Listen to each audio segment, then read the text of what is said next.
I didn't see the Diane Sawyer interview on Benghazi, but I couldn't wait for another Hillary Clinton interview with Diane She's Sawyer. dead broke. You didn't hear? Hillary, I'm sorry, what? So she came out and she started talking about how when they left the White House, they were dead broke and they had a ton of debt, and that's why Bill had to charge like $90 million every time he gives a speech, because they didn't have any money and they had to pay for Chelsea's education. We came out of the White House not only dead broke, but in debt. We had no money when we got there, and we struggled to, piece together the resources for mortgages, for houses, for Chelsea's education. It was not easy. Plus double that for taxes, she said. Yeah. And he also Wait, double that for taxes? She said it's not only the debt that you owe, but it's almost double that amount because of taxes. A, don't you dare start with me on taxes, Hillary Rodham Clinton. It was and bizarro. B, if you're broke, you ain't paying any taxes. So it's like, oh, we were so broke, and then we had to pay taxes. No.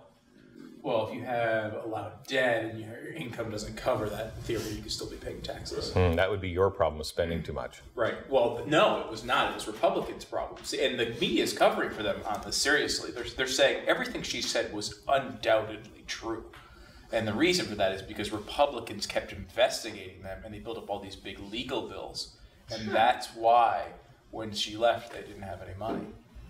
And it's absolutely true. Now, the $8 million book deal, they don't seem to, are you in debt if you have $8 million coming in 2 weeks and you owe $1 million? Is that debt, really? I mean, I don't even know if it is. I certainly wouldn't consider it a bad situation. I think most Americans... I think if you're president of the frickin' United States of America, I don't think any bank is worried about, geez, are they going to make their loans?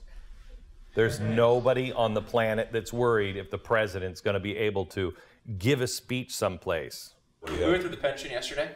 $190,000 a year, or $201,000 a year for a salary for the rest of his life. Okay. And if he dies, then Hillary would receive another $20,000, I think, for the rest of her life.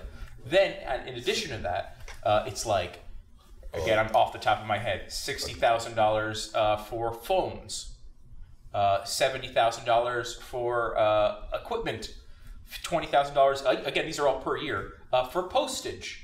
$515,000 a year for rental fees for his offices, all paid by us in perpetuity until he's dead. My favorite is the $65,000 that they get for other services. Right, because, Don't question that one on the Clinton budget. If you're president of the United States, you're not in debt. You're not in debt. People will give you loans for the rest of your life. You're fine.